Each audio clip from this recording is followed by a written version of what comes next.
After WrestleMania, Monday Night Raw the next night is considered to be one of the most anticipated shows after the finale. Did this episode deliver? This is AM Talks WWE, and let's talk Monday Night Raw. The show starts off with Triple H once again. What I liked about this was the fans thanking him for the WrestleMania that he put on for the fans, but his appreciation for the fans in return is what made this segment memorable. At the same time, they should pick their spots with the amount of appearances for in-ring segments for Triple H. Cody Rhodes arrives and gets a hero's welcome. Thousands of fans are cheering him on. What I liked about this was the video package from Triple H for Cody Rhodes, not necessarily the music selection, but just the video, to be honest. You deserve a chance for Cody, and thank you Roman chants were cool as well. The Rock showing up to congratulate Cody and saying he got the job done, that was great as well. Fans started chanting Undertaker and STFU to The Rock, that was pretty funny, and well timed from the crowd as well. The Rock saying that he'll be back for Cody, the continuation of the rivalry, and building more of that anticipation could give it the rivalry of the year type of potential. Only thing that I disliked about this was the title change between The Rock and Cody. This is awkward chants from the fans that spoke loud in the arena. What it needed was Cody to be more direct with The Rock and not allow the title exchange. The Rock and Cody Rhodes talk some crazy stuff when they aren't in front of each other in segments, but when they are, they don't dial it up to the point that we are looking for as fans. It may happen eventually if this is slowly cooking. If you smell what the final boss is cooking. Next, we have Shinsuke Nakamura versus NXT champion Ilya Dragunov. What I liked about this was the in-ring work was okay. Glad they are showcasing the NXT champions for a night like this. What I disliked about this was the amount of time Shinsuke is losing and building short stories only for him to lose and just forget so quickly.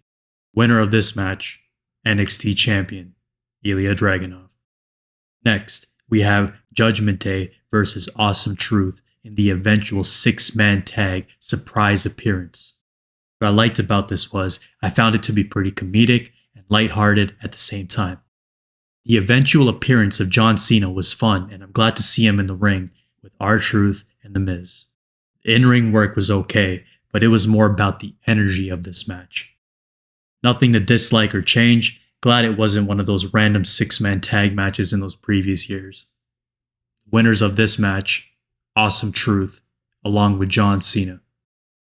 Now we have a quick segment of Judgment Day backstage, and Rhea Ripley tells Dominic to go deal with Andrade, and Dominic makes his way to talk to Raw GM Adam Pearce. And then we have Rhea Ripley getting attacked by Liv Morgan backstage, and this becomes a blindsided beatdown. I was informed that Rhea Ripley suffered an injury and will have to vacate the title on the next Monday Night Raw. I will make further comments on the situation in the next Monday Night Raw review. All I know is Rhea Ripley has had a good run and no one is booked as legitimate to her championship. Next, we have Indy Hartwell versus NXT Women's Champion Roxanne Perez. What I liked about this was how they're slowly building Indy Hartwell. The appearance of a champion on an eventful night, that was great as well, having Roxanne Perez make her appearance. Nothing to change or dislike, the match was okay. The winner is NXT Women's Champion Roxanne Perez. Backstage, we have Roxanne Perez and Natalya speaking to tease a match for the next night on NXT. This is good for Roxanne. Next, we have Sami Zayn's title celebration along with the You Deserve It chants. Imperium shows up, and they're disgusted. Chad Gable evens the odds, and we make our way to this upcoming tag team match. What I liked about this was the continuation of the story and the Intercontinental Championship scene. This is a good tie-in tag team match, and it has good in-ring work and a fun match for the setup of Chad Gable versus Sami.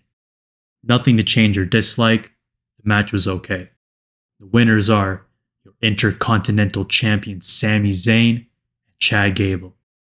Next, we have Chelsea Green complaining to the Raw GM Adam Pearce, and she made her way to the ring and was met with Jade Cargill.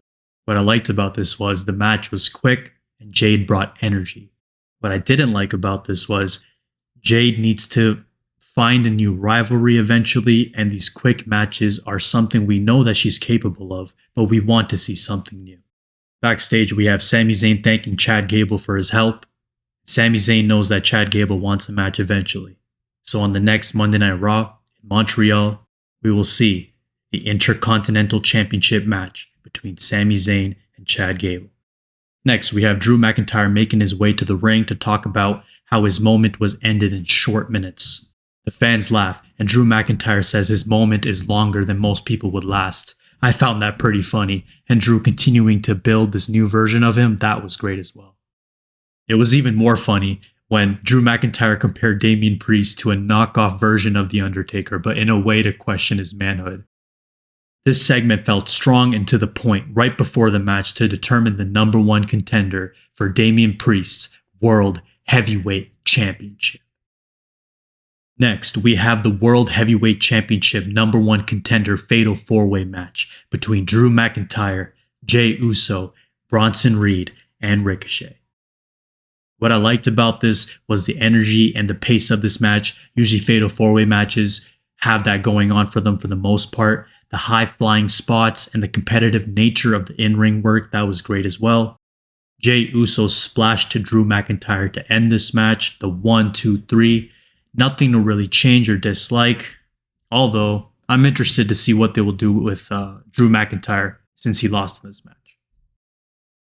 The winner of this match and your number one contender for Damian Priest's World Heavyweight Championship, Jey Uso. Yeet. The show started off pretty strong and was overall pretty memorable. Storylines were moved forward. There was a sense of progression and potential storylines in the future. The stakes in the show were good, along with the appearances. The Rock versus Cody has the potential to be the rivalry of the year. Thanks for tuning in. This is AM Talks WWE.